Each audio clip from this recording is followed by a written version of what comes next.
All right, looks like we're live. We're live, Chuck. Let's go. Let's go. What up? Hey, what's up, Andropolis Nation?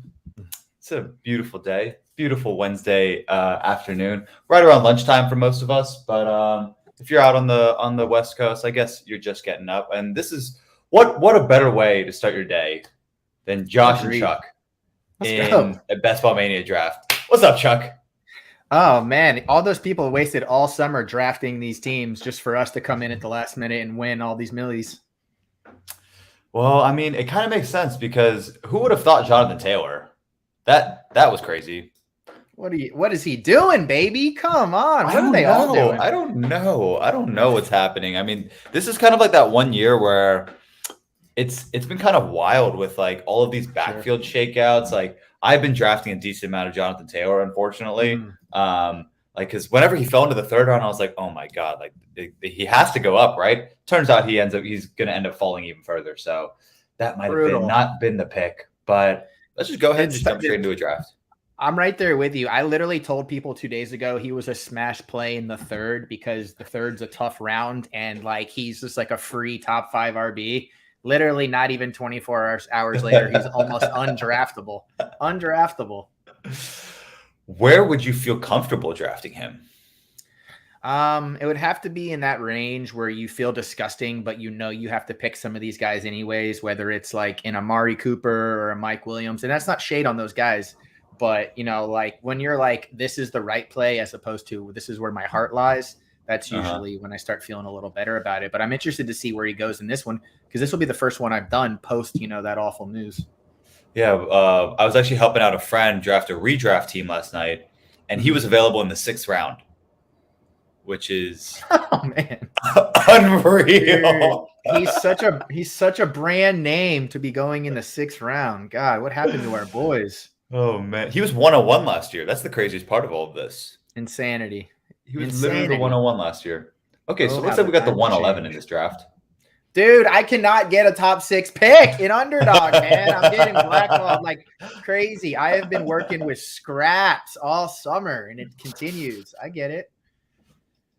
Maybe the back end is what you need, though, in order to win the millie this year, the 3 millie this year. Yeah. So, I think so. Your hands feel less tied back here. It's almost like you're in the back of the classroom or something, and the teacher's not paying attention. You can get a little loose with it. That's the first time I've ever heard that analogy, but I love it. It fits it perfectly. That's just the vibe, you know. It's just the vibe. That's right. Cool kids stuff. Yeah, cool kids go in the back. So okay, like. In the back end of the first round, are there any guys that you're typically trying to grab on your teams? I have, you know, and it feels honestly like it changes with the daily news as it progresses, but I'm pretty damn comfortable with an AJ Brown, a CD, an Amon-Ra. I usually hammer the wide receiver pretty hard just because I'm abnormally comfortable with running back late, especially this year. So I think that the wide receiver depth is a little bit more shallow than we kind of give it credit for. There's a lot of guys that can, you know, put up any number of points any given week. But as far as like your week in, week out burners, you just got to come out swinging with 2 of them. Yeah, I agree. I mean, especially with the guys that go, the receivers that go in like the first, like early second, like the top 12, like they have a ceiling that's unmatched by the rest of the wide receivers. And so. Like I charted a curve for my models, like projected points, and it says like top 12 receivers, like they're all projected at like in half PPR, they're projected anywhere between 13 and 15 points, and then it just drops off a cliff, and then it goes like 11, like flat across like the 3rd round, 4th round, 5th round, 6th round. It's just a flat 11. Yeah, and it just absolutely dies off, and you kind of look at it. It's the only position, and this isn't brand new information, but it's the only position where you'll blank and you're like, oh my God, they're not only are they all gone, but I can't make this up. I'm like throwing darts at the board if I've slouched on wide receivers. The rest of them, people are a little bit more unpredictable with. So you kind of have to, you know, play the game for a little bit. And then you can go. Whoa. We're in a spicy room. 11-man draft. I like it. I appreciate it. Who is that? Esther Doom. Shout out Esther Doom for the assist. Yeah, is this one of those? Is this one of those? Is this one of those drafts where like God, like where there's like people in there setting up their other like the setting up the other teams and stuff. I haven't been in any of those yet, but maybe I don't know, but maybe Esther Doom, he or she loves Josh Allen and just like, I got to get Josh Allen. It's get your guy season. Get your guy season. So AJ Brown gets taken. Diggs is here for us. How do you feel about Diggs? He's my only fake alpha. But I guess you know what? Let's go Diggs. Let's fight the stream a little bit. Let's take Diggs, easy target getter. They haven't done anything to impress me this offseason, so I think they're going to run it back. I feel pretty strongly about that, and then it really is a toss-up for me for the next two. I'm anti-Chubb, I'm anti-Saquon, and I think it's a little early for Tony. Tell me a little bit more about your fake alpha Stephon Diggs take. That's very interesting to me. I just, any wide receiver that they both went. CD and Amon-Ra both got taken. I would defer to Garrett Wilson or Tony Pollard here if we want to go a little hero RB with it and just smack it a little bit. Oh man, this one's tough for me because I've been kind of anti Garrett Wilson just because I'm a big hater of the Jets this year. Let's go Tony. Mm-hmm. Let's go a little hero running back with our tiny Tony. He feels pretty good having him on this team. I mean, Tony Pollard, I think, is set up for a huge season. They just cut my boy Malik Davis. I thought Malik Davis was going to get some know what happened. I don't know. I thought he was going to be the one, but I guess he's not. So Rico Dowdle doesn't really inspire any confidence in me. How about you? No, not whatsoever. I will say there's one organization that I'll trust implicitly to give a part-time player coming off a fractured fibula career high in usage, and it is Jerry Jones and the Dallas Cowboys coming in to save the day. It's hard to say anything negative about what they're doing there. I expect them to run the ball a little more, but not as enough to change the needle from last year. Would love to see him get some work down the field, almost like, those guys with higher ADOTs at the RB position, Patterson, Breece Hall, McCaffrey, they're running their routes down the field, not necessarily catching swing passes behind the line. So I'd like to see them utilize Pollard a little bit more like that, which fingers crossed for us. Yeah. Hey, I mean, I think it's Tony Pollard season, baby. I mean, it feels like it. It feels like, I mean, when Ezekiel Elliott was like in his younger days and he was considered the workhorse, he was going like first half of the first round. Mm-hmm. Now we've been begging for this Tony Pollard season, and then he still only goes in the second round. I think he's a smash pick in the second. I'm happy that he's on our team. So stoked. That's a good one. Yeah, he's it's weird, right? I was just actually thinking that earlier today. That's funny. Typically somebody with his skill set and his opportunity, you'd see firmly in that maybe top 6, top 7, but times they have changed. They have definitely changed. Mm-hmm. But just the vibes are there with him. Like they are. It's just good vibes there. Honestly, like same with Stephon Diggs. Like I'm a big believer in the Bills this year. I think they're going to be good. I'm super excited for them. Maybe he's that fake alpha like you're dubbing him as, but I'm still a big believer on him finishing as a wide receiver 1. I don't think he has that wide receiver 1 overall upside, but I think he's firmly in the top 6 receivers this year. It's hard to say no. And my hate on him, and hate's a strong word, but it purely is judging his personality because any wide receiver, any pro athlete at his level that can't get 2 girls in the same hotel room and has to put them in different rooms. I was like, I thought that was the whole point. I thought that was the whole point of being a pro athlete, was so that you didn't have to do stuff. DK Metcalf is in Seattle getting 4 girls in the same room, and Diggs has got 2 rooms, man. That's two. The rates of hotel rooms right now. Are you kidding me? During game season, in this economy, he's paying $2,000 easy, and that's not even with tax and breakfast buffet and whatever. God. Oh man. Hey, I was not aware of that situation, but I guess he's just jumping between room after room, and he is. It's very very 70s, like Three's Company, like, oh, I'll be right back. They're funky though, because everyone has this like sour taste in their mouth because of how their season ended, but in reality they were top 3 in every major statistical category, and all they did was bring in Dalton Kincaid, who I like in maybe best ball, but as far as having a consistent weekly impact, rookie tight ends are rookie tight ends, and That's not a negative. That's just, you have to be able to use those pieces to view the rest of the field. And so his role seems about as locked in as it has been since he got there. Yeah, and I'm just a big believer in Josh Allen. I mean, Esther Doom is obviously an even bigger believer than I am in Josh Allen, taking him 8th overall in a 1 QB league. But hey, to each their own. But I mean, one of the big things is like Josh Allen played with like a slightly torn ligament in his throwing elbow last year, and he still balled out and was QB2 in fantasy football. So I like his upside to finish as QB1 this year. Stephon Diggs is going to be a huge part of that offense. So very, very excited for the Bills, and they'll probably run him back one more year. But one actually interesting stat that my friend told me about that I was not aware of, there has not been a single head coach QB combo to make it longer than 5 years without winning a Super Bowl. And this season is both Josh Allen and Sean McDermott's 5th year, and Lamar Jackson and Harbaugh's 5th year. So, could be interesting. You bring me a little. You bring Lamar Jackson to this conversation. You best believe we're going to be eyeing him coming up with these next picks. I got Lamar down as he's my MVP bet. And look, I know that's not like, once again, that's low hanging fruit, but this is a supremely talented guy. And when you're extremely talented as he is, and people still have question marks about you, if you've got another gear to go to, you go to it immediately. It's not going to be a year of them figuring out the Todd Monken offense. If this is the guy that we all think he is, they're going to hit the ground running and they're going to hit the air passing. And I'm super, super excited to watch them this year.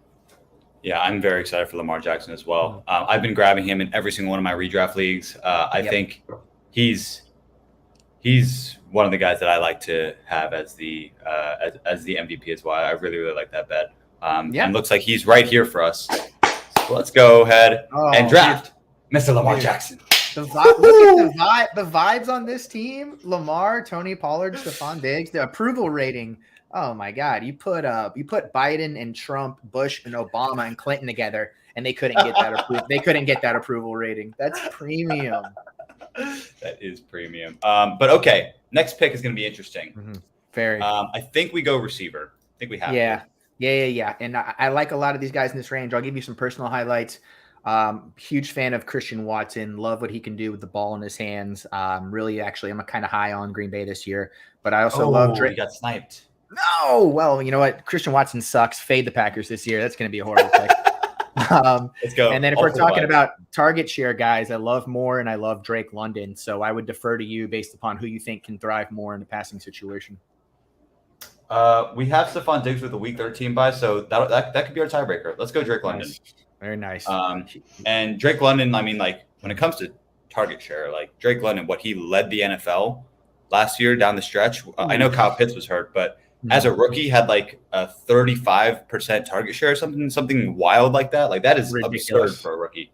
Yeah, I really like that's a fantastic stat, and I think that would surprise a lot of people even this late into the offseason. I mean, I love the Falcons this year to kind of join those elite offenses, maybe not in the traditional mold of, high volume passing, but just as far as having a team identity and being able to bully people, whether it's through the run or through the pass. I'm really high on them this year. I'm excited.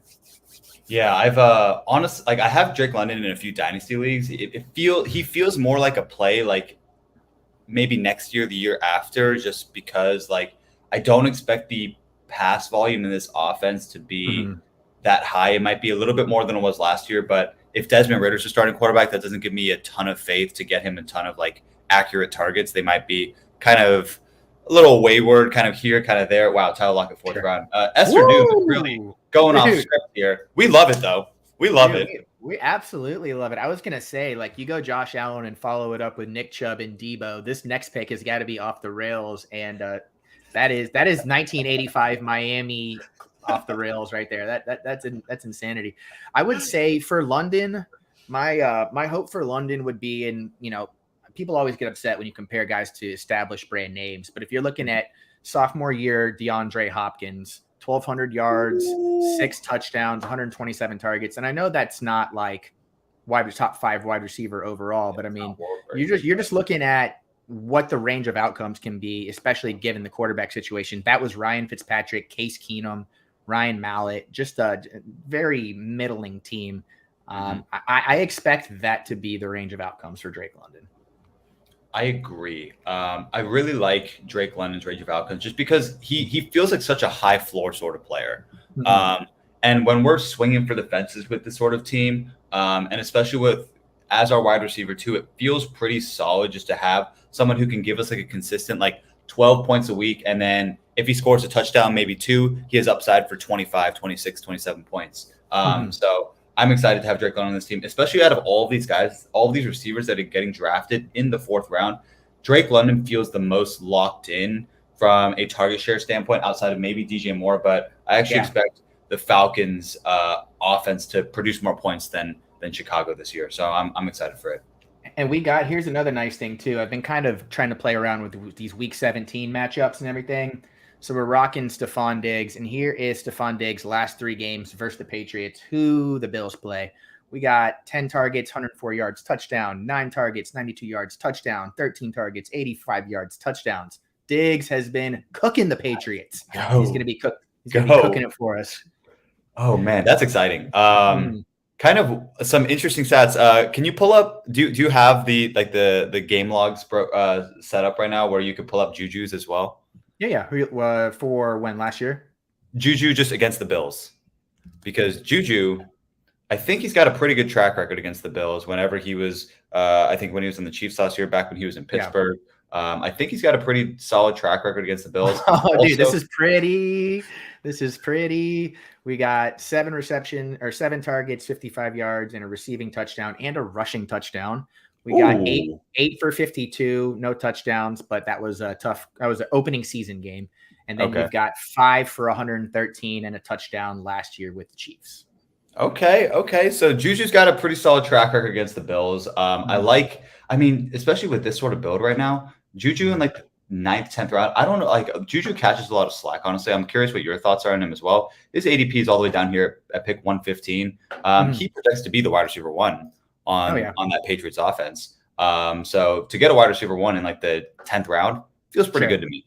It very much does so. And it feels like he's like him and the running backs are the only skill position players on the roster is what it feels like right now. It's crazy.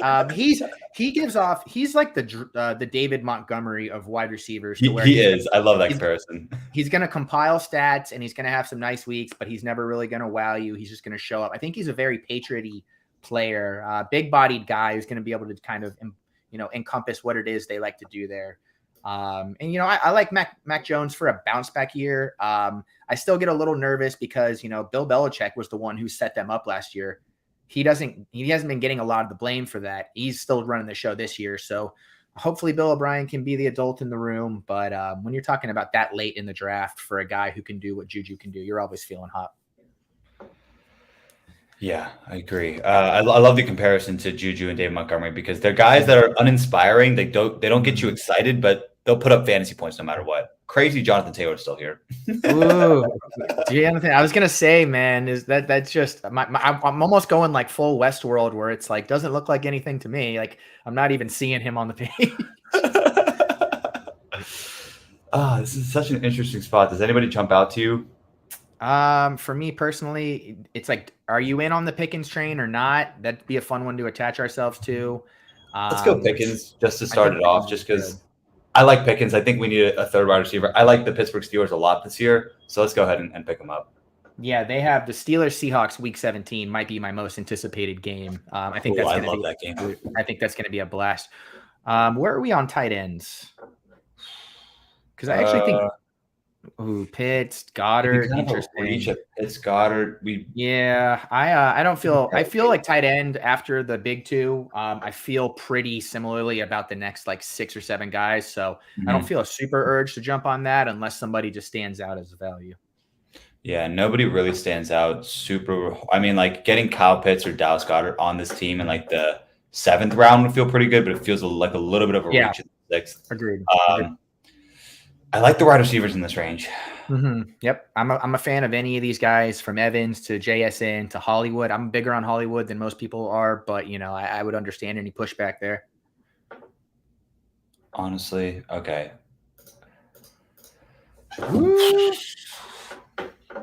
I think JSN for me is still the pick. Rip it. Yeah, let's go JSN. I mean, he's the bring back on George Pickens as well. And like you My said, that notes. Steelers Seahawks game is so exciting. My notes here for DK is pass, wait for Lockett. My notes on Lockett is pass, wait for JSN. So I think we did pretty good there. I feel really It's good. pretty good, especially with Tyler Lockett and going in the 4th and DK going in the 3rd. There's a non-zero chance that by week 17, Jackson Smith-Njigba is the highest target earner on that team.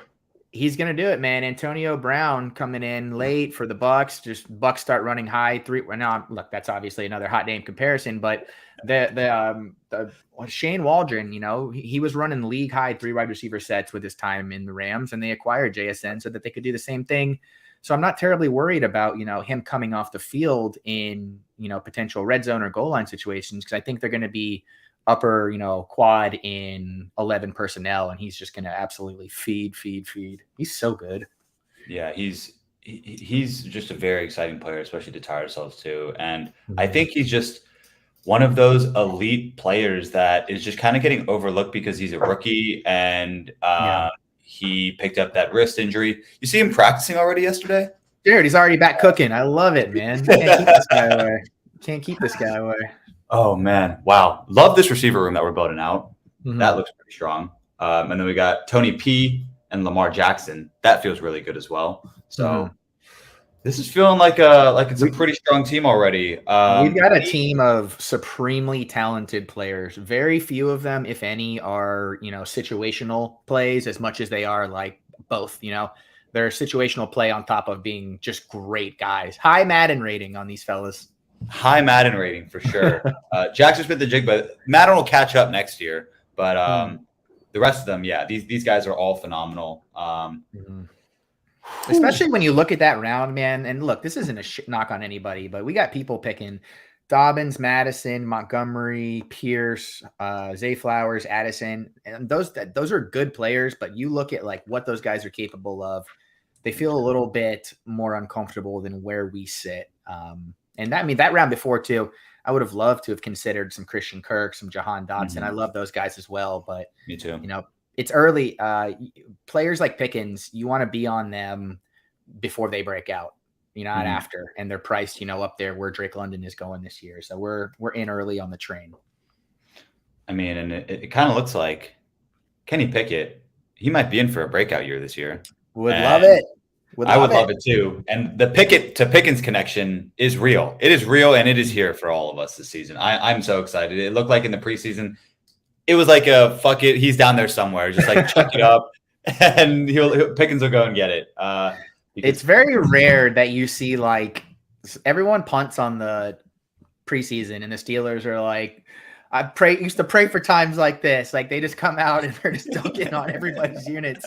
I love it. It's such an old school. Like I remember, I think it was probably like 2014, 15. When was Sam Bradford on the Eagles where they were just putting up like 50 a preseason? They were dropping 50 points a preseason game, and everyone was like, "Oh, this team's going to win the Super Bowl," and they got slaughtered in the regular season. I missed that. Oh man, I actually don't even remember what season that was. Was that like 2013?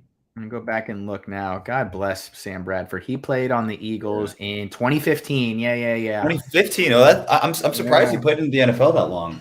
Yeah, and then he went to the Vikings for a couple of years. Man, what a career. He was like Ryan Fitzpatrick if he wasn't successful. It's not exactly the sort of name that you want to have tied to if you're not successful. No, not at all. JT falling to pick 78. Wow. Oh God. Why?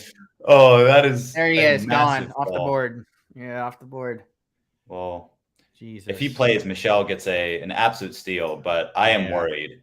Worried. That situation just feels very, very gross, and I do not want to tie myself to that situation whatsoever. There's no incentive. I've kind of done a 180 on this. I was like, why wouldn't they play him? Like they have no expectations. They can kind of start to build an identity. And now I'm thinking, well, why would they play him? They have no expectations. There's not a whole lot of reason. And just they have plenty of guys it's so stubborn. Like, what is happening here? Fire your agent, man. In April, he was like, I'll play out the remainder of my contract. And then he signs with a new agency and he's like, I want more money or traded. Okay. Oh boy. So I got to take it. Our tight ends have been kaput. Yeah, they're all gone. That's all right. We'll make that up. Some opportunity here, depending on how you feel about some of these running backs. I like Kamara. These are the guys that I like the most. Let's go brand name. Let's go Kamara. All right. I love Kamara this year. He's one of my guys that I've been drafting pretty heavily. And Kamara should definitely be going ahead of JT now, right? Like easily should be going ahead of JT. He only has 3 games. JT is 4 minimum. Yeah. It's a very strange. And I think that, you look at who we have. We have the new Kamara and we have the old Kamara in our running back squad. I feel very strongly about that.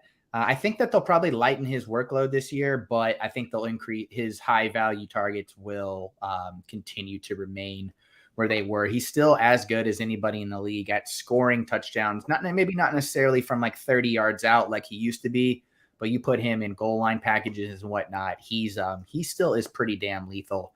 And it's hard for me to take any of the touchdown conversion rates from the team last year when they rolled out the squad that they rolled out. I think they're a much more mature adult offense. I think Derek Carr will do them a lot of good. You feel any way about these two? Rachaad White. Yep. All right. Well, looks like we're going Rachaad White. So yeah, that's a pretty solid running back room that we were able to fill out while pushing them down the board. I think that's going to do it. I mean, you've got guys that will be given a baseline level of rushing work while also being prominently featured in the passing down work. Bring it on, right? I think that's smooth. I think we just build out the rest of these other positions and we'll be looking hot. I agree. And I'm a big fan. So I've unfortunately been a little bit off Rachaad White this entire offseason because I was just worried about the Buccaneers. I know you're a Buccaneers fan, but they don't inspire any confidence in me. Like nor should they. Their offense feels like they're going to be pretty bad. But I can't deny Rachaad White's going to be the workhorse in that team. I was pretty big on him in Dynasty. I did sell him this offseason just because one of my league mates offered me something absurd. He offered me Austin Eckler for Rachaad White and Isaiah Pacheco, and I smash accepted that immediately. Move. Nice. So that's free. That's free money. Free money. They're an interesting situation because they're a very either there's going to be no gray with them. It's going to be black or white. They upgraded the offensive line slightly with bringing in 2nd round pick Cody Monch, who's a mauler. Yeah, Ryan Jensen's not going to play, which is a huge. That was unfortunate. Yeah, running backs have actually done very well under a Baker Mayfield led offense. That's true. Sometimes to the to the disliking of the passing offense, but they're not. I think it's going to be one of those situations where we like Sean Tucker. Keyshawn Vaughn is 2nd on the depth chart. But I think those are better concepts than they will play out just because I think the coaching staff here, they're going to commit to a certain style of play, whether it's really the right move or not. I think White benefits the most from that. I can definitely see that. And I need to have more Rachaad White on my best ball team just because I haven't been drafting him nearly as much as I should have been. But here we are. We're getting a little bit more Rachaad White exposure. I love it. Nice. Yeah. It feels good on this team too. Like Rachaad White is definitely going to buoy us through those first 3 weeks for sure, and then Kamara's going to come in and just absolutely burn down the stretch. I'm super excited for this Saints offense specifically just because their schedule is so easy this year. It is so easy. And you're right. The NFC South has some opportunity, and everybody has the stank from last year, and I get that. But man, you look at some of the matchups that a lot of these teams play, and you're looking at just productivity across the board. The Saints too. There's a lot of pressure on Dennis Allen.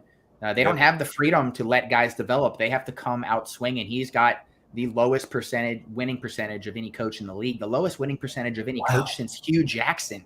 So there is a lot of pressure on them to succeed. So they have to swing for the fences, or they're going to be sitting on them.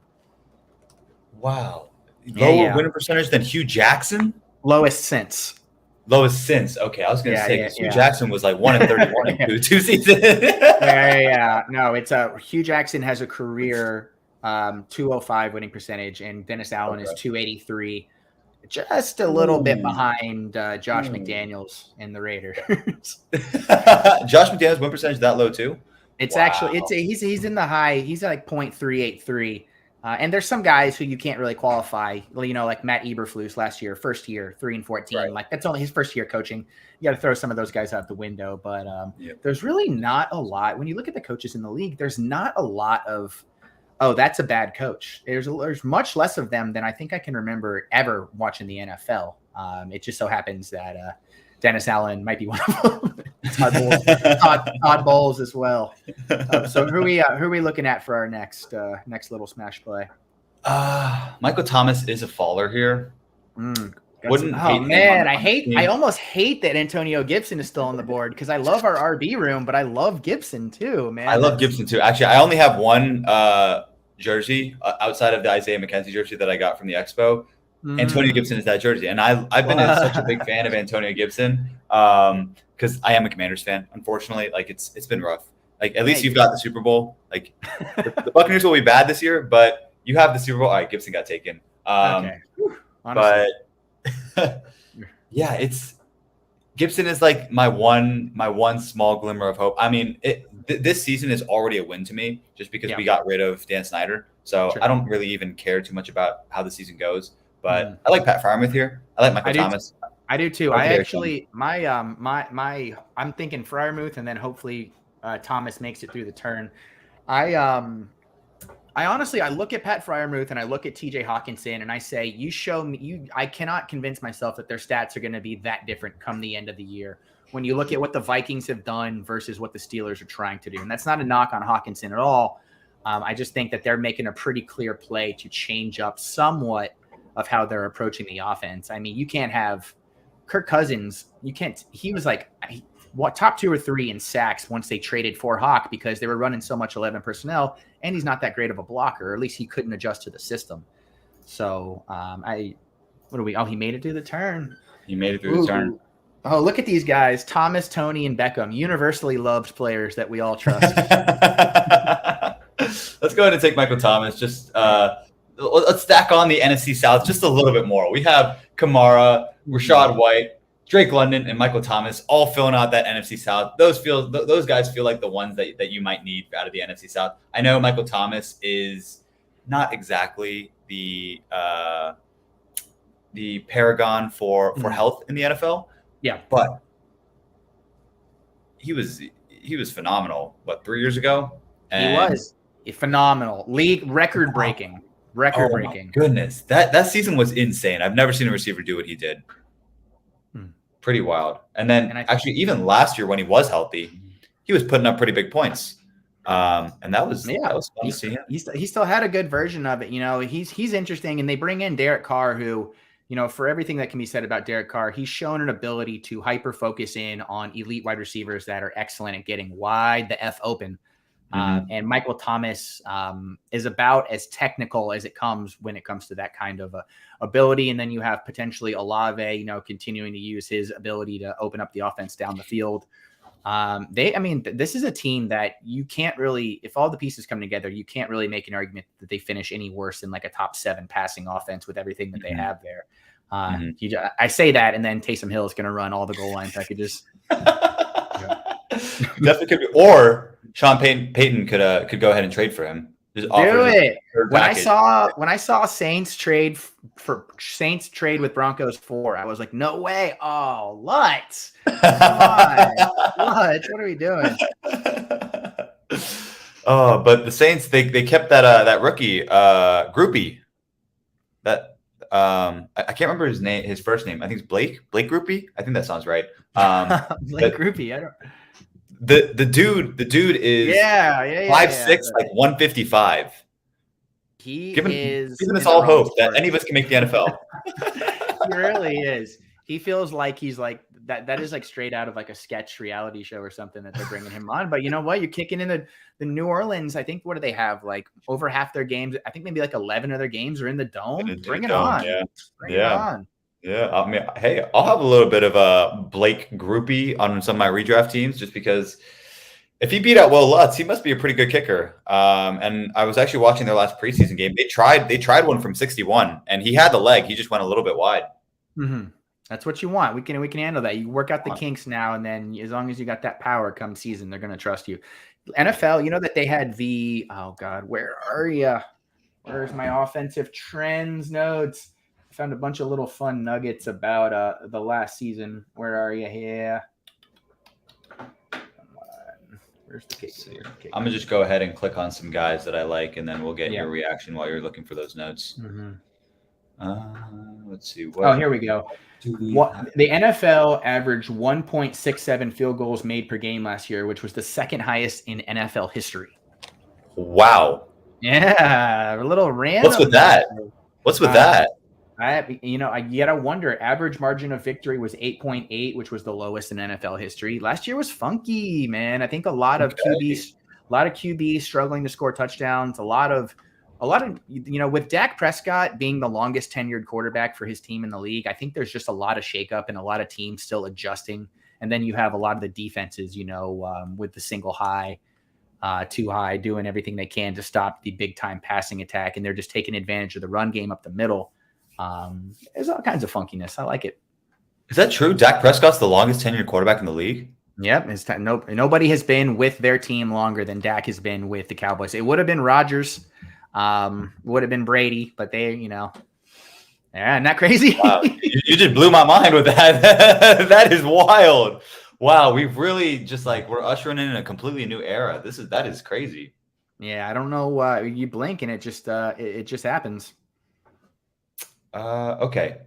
We're in a pretty good spot here where we don't have a need at any particular position. So we could kind of do whatever we want here. Any of these names really pop out to you? Who do we got here? Any of these names pop out to me? Like Jet. Let's see here. Don't like Jamal Williams. Don't like Jameson Williams. Oh man, this is annoying because some of the guys here. Gainwell, I'm coming around on a little bit, although it does just feel like, what is he going to do for our team in the long run compared to the rest of the guys? You know who I can never quit? I can never quit is MVS. I can't stop. And you're not going to hear, this is not a hill I'm willing to die on.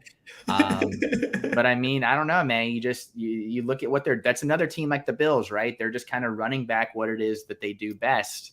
And they don't have it. I'm not a big believer in the rest of the guys on that offense to step up and really earn more of a target share compared to anyone else, any one guy in particular, that is, at least. Let's go ahead and just take both the Chiefs guys then. That feels pretty good. Yeah. I mean, that's an offense that I want to tie our team to. So let's go ahead and take both Chiefs players. And then maybe we could even look at like Clyde Edwards-Helaire, Justin Ross later on. How do you feel about Justin Ross this year? He made the team. He made the team, and he is, you know what, I will say, he is the only guy in that receiver room that can do what he can do.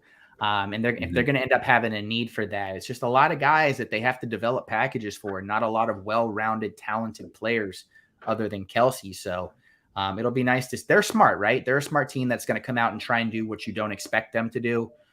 So, you body up Justin Ross one-on-one with some tiny little cornerback, and I think we're looking pretty hot.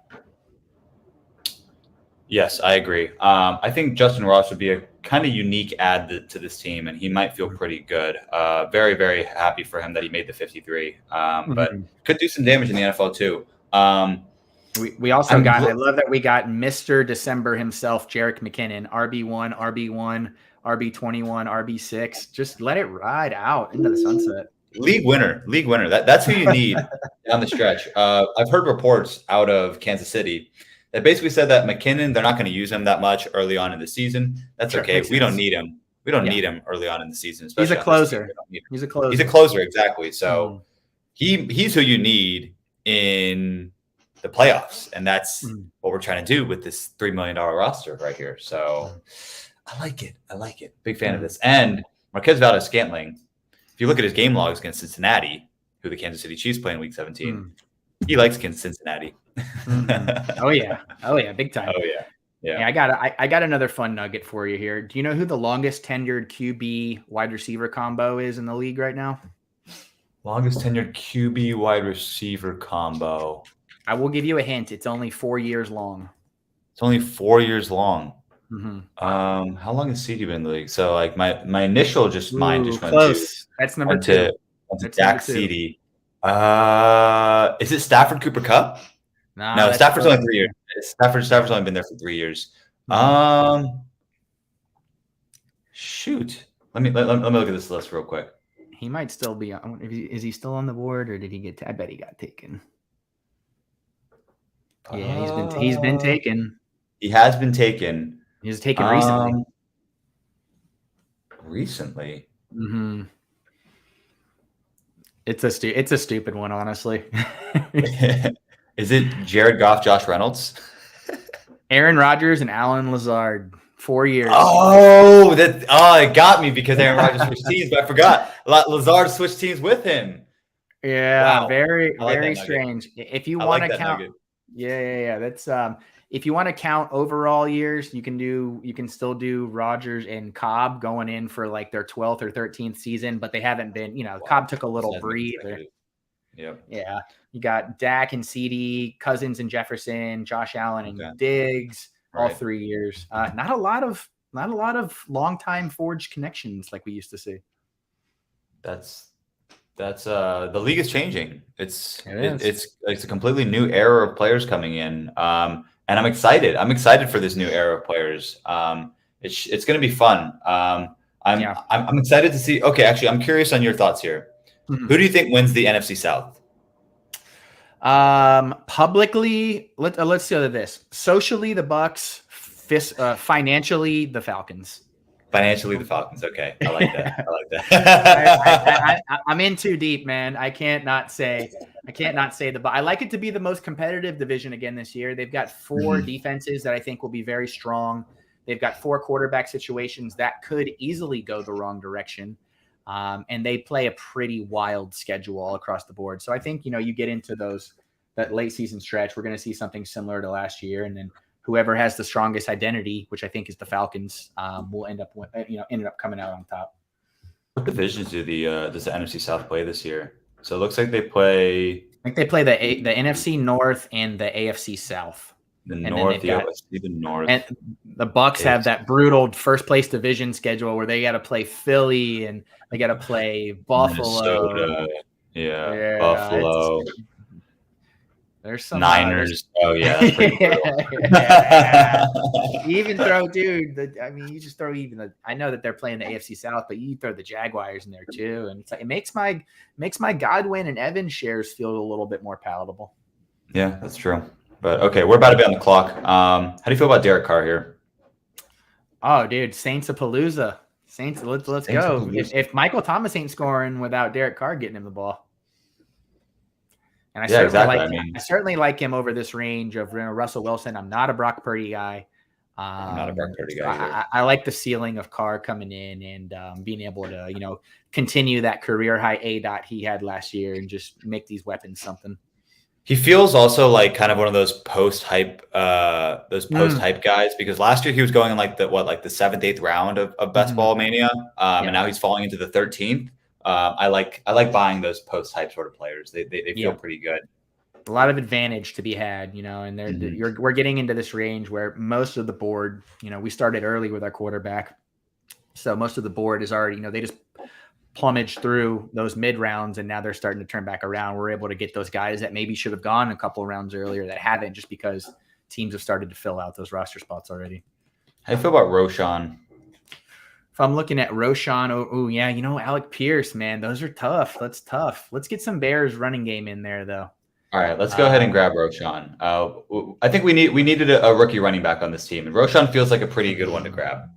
Yeah, I've completely fallen off of Deonta Foreman unless there's an injury. Me too. And I like Khalil Herbert, but I just think that team's offensive identity is going to be running the ball, and there's a gear that I think Roshan can go to that I think will make him a little bit more of a mix earlier on than people are expecting.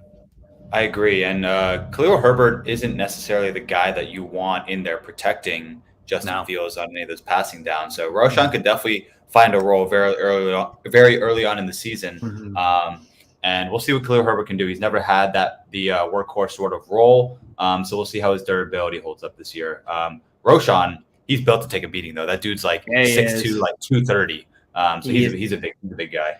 He is, man. And I'll give Khalil Herbert credit. He runs a little bigger than his size, but man, when you look at the measurables, it's tough overall for a team that that their bread and butter is going to try and beat you, not just, on the outsides, but they're going to try and run up the middle. And that's not for everybody. Definitely is not. So of the guys that you're pulling in right now, I'm high on DPJ. He's up there for one of my most rostered players. I just think I'm having a lot of trouble seeing season-long difference between him and Amari Cooper. If we're getting a similar offense overall to what we saw last year, they were pretty damn efficient. I think they were like top 10 in efficiency before they made the switch to Watson. And you don't just go away from that. You have to be able to find what made you a slice of pie. Yeah, I mean, DPJ, I think he was also one of the best contested catch sort of players in the league last year. I think he had one of the highest catch rates out of any player because he just big body. And Deshaun Watson likes to throw the ball down the field. DPJ as that deep threat feels pretty good, especially in a best ball scenario where you don't know exactly what weeks he's going to score. Exactly. That's pretty good. That's the key here, right? You're looking at last year was kind of all over the place for the Browns, but he had a pretty good stretch. Week 4 through 14, he had 10.1 points per game, and you're like, okay, it is what it is. Jalen Waddle had 10.2, Garrett Wilson had 10.1, Devonta Smith had 10.1. We're talking a huge stretch of the season, and he even kind of carried that into the fantasy playoffs a little bit to mix results, but. Wide receiver 14, wide receiver 30, wide receiver 30. If you're getting him where we're getting him, that's not horrific. Wide receiver 74 now feels a little bit late for a guy who's going to be on the field. So, are you? How do you feel about Elijah Moore? I don't know what to think of Elijah Moore. I like Elijah Moore a lot as a talent. I don't know how he fits into this offense exactly, just because Kevin Stefanski, he likes to run these big sort of packages where he runs the ball a lot. So like the offense's identity is going to be running the ball with Nick Chubb.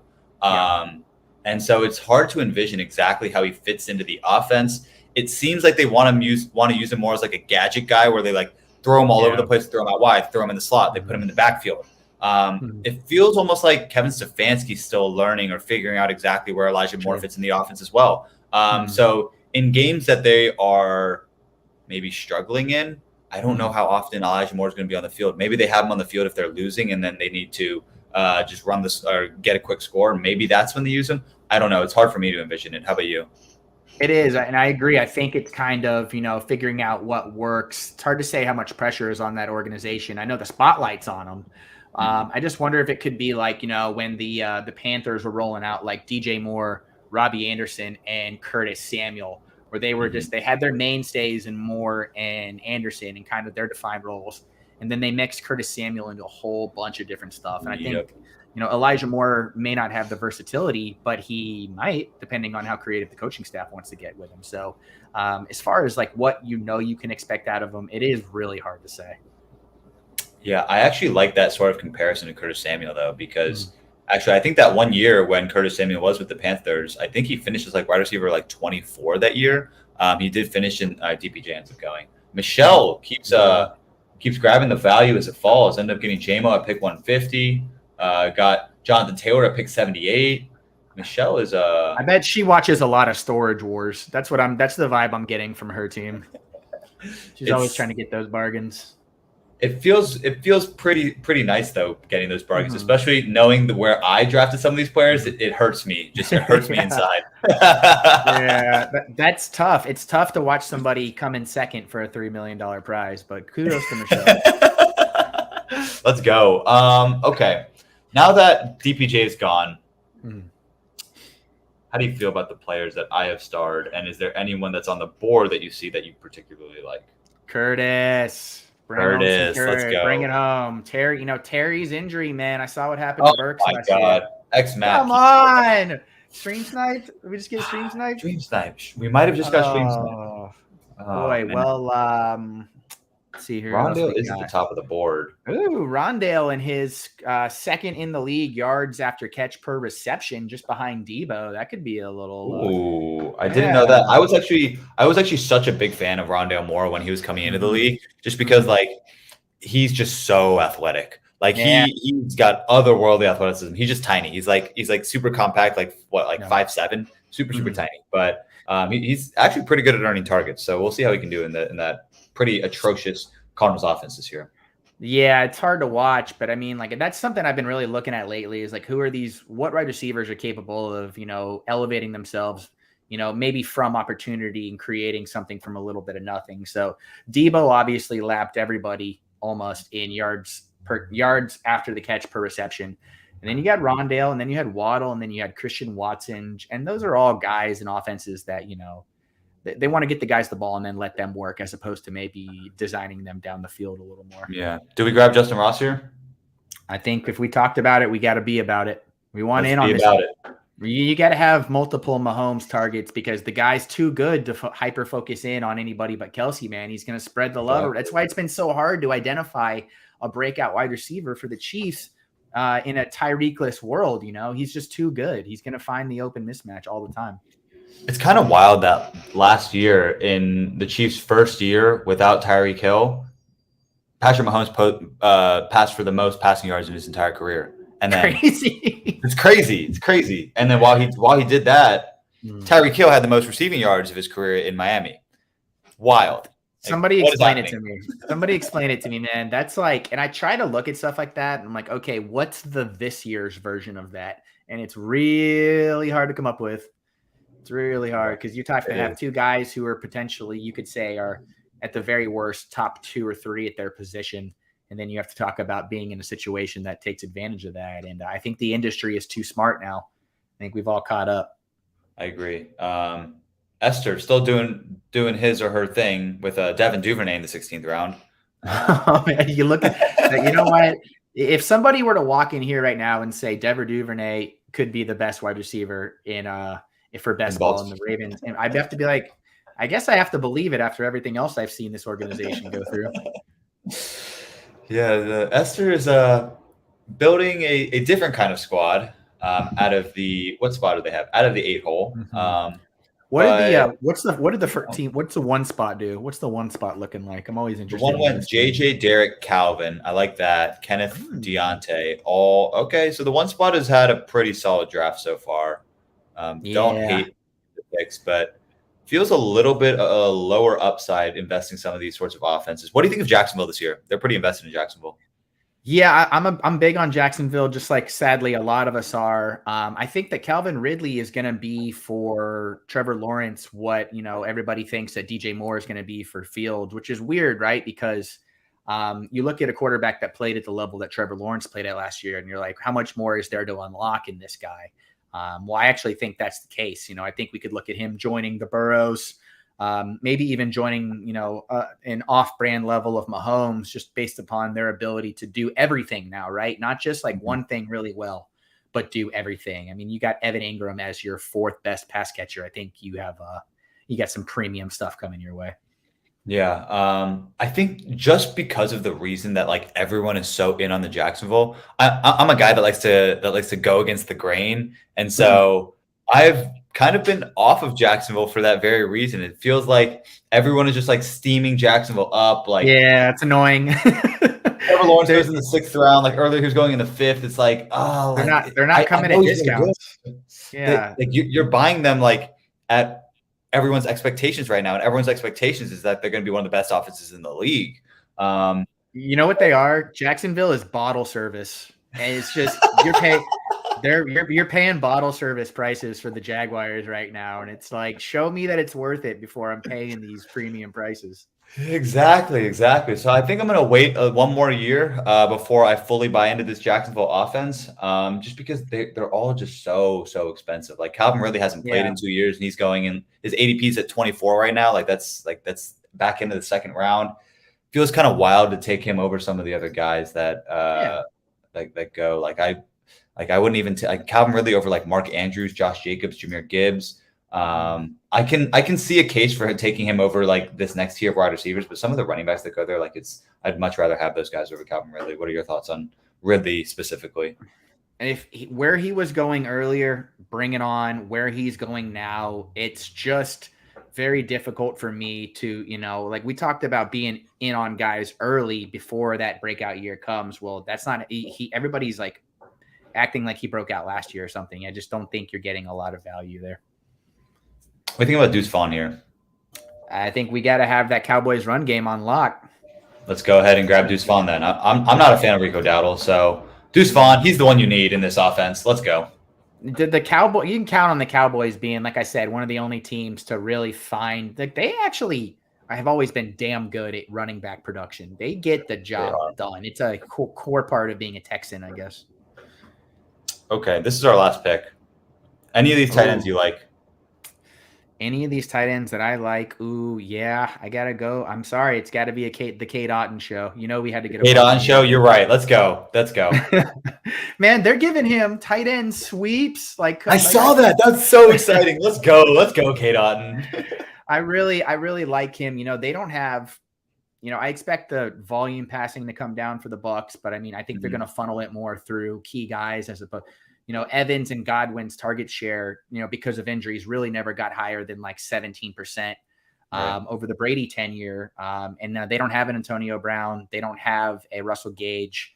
They don't have a Leonard Fournette. So I think that we're going to see the consolidation start to come together a little more for their key guys, with Otten being maybe the third one. I like it. Yeah, when I saw that jet sweep to Kate Otten, I was like, let's go. This offense, like maybe they're not going to get a lot of wins, but they're going to have some fun while they're doing it.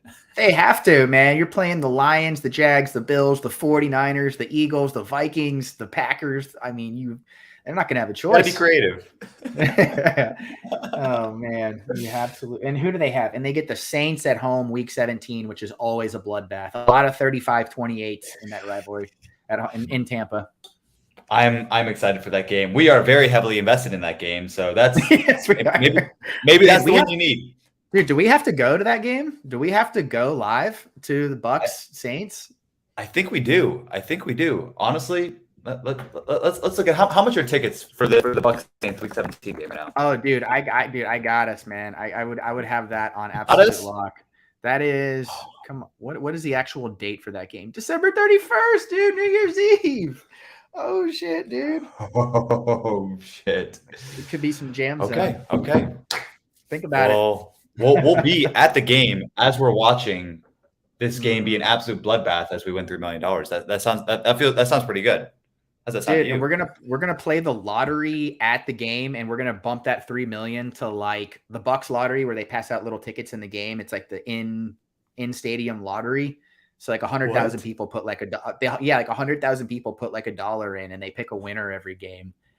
So we're gonna win the Best Ball Mania, and then we're gonna win the Bucs lottery, and we're gonna come out of there with like $3.2 million. No way! That sounds amazing. Honestly, I can't wait. Can't wait. Going to be in Tampa, Florida for week 17. Let's go. That's going to be super hype. Book it. Let's go. But that's our team, guys. Lamar Jackson, Derek Carr, quarterback. I love that we got Lamar. So hype. Running back. This is an original build right here. A very original build all the way across. Definitely is. I don't think anybody's drafting the Bucs like we did. Alvin Kamara, Rashad White, Jerick McKinnon, Roshan Johnson, Deuce Vaughn. That feels pretty good. Those are movers. All those guys can move. They all are like super. These guys are all super athletes. Like they're all going to be very, very good this year. Wide receivers: Stephon Diggs, Drake London, George Pickens, Jackson Smith and Jigba, Michael Thomas, Marquez Valdes-Scantling, Rondo Moore, Justin Ross. That's a room. That's a pretty solid wide receiver room. I'm excited for that. That room F's. Yeah. Oh, it definitely does. And then tight ends Pat Fryman with Kate Otten. Feel like they have pretty solid target shares. And these guys will be able to put up production week in, week out. And then I know we love our touchdowns. These guys can score touchdowns. They have in the past. They will this season too. My glass half full is we're looking at 18 touchdowns in our tight end room. Bold, but I love it. I have Pat Fryman. I have Pat Fryman etched in for double-digit touchdowns too. So let's go. Let's go. Cade and Pat and Cade is our tight end names. I mean, that's you. Pat and Cade. I love it. Nice sickness, man. That's sickness. But I think that's going to do it for us. Thank you, Chuck. Absolutely, man. This was a blast. Happy to be on the winning show. Always good financially. Yeah, I mean, can't go wrong that way, right? No. Killing it. Let's go. But all right, everybody. Really appreciate all of you for joining the stream. And I hope all of you have a blessed rest of your Wednesday. Peace.